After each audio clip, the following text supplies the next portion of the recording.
Alizeh talk کے معزز سامعین کو علیزہ کمل کا سلام۔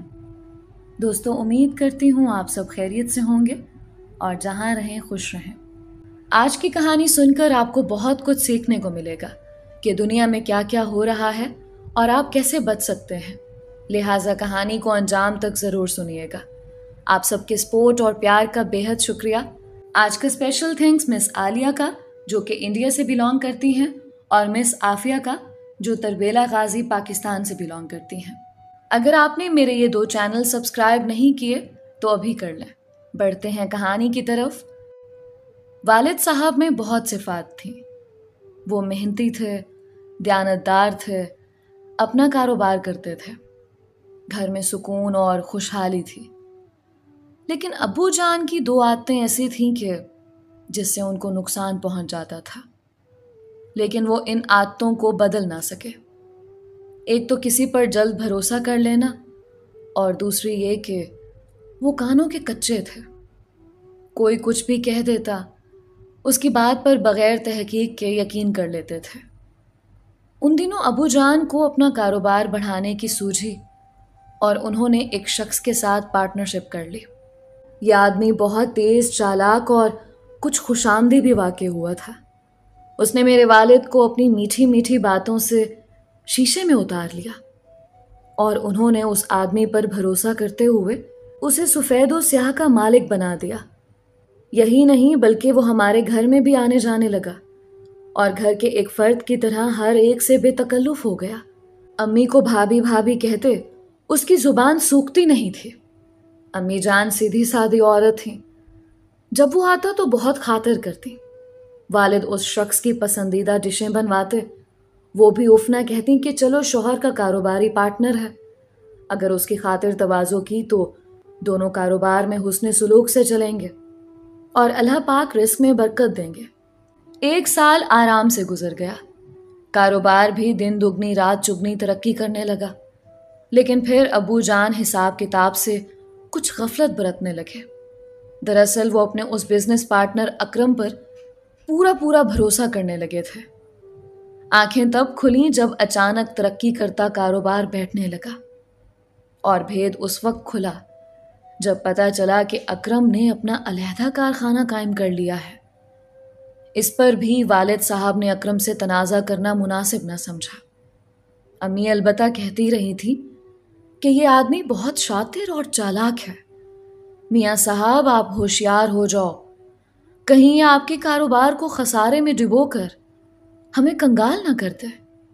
امی کے بار بار کہنے پر ابو نے اکرم صاحب کا محاسبہ شروع کر دیا۔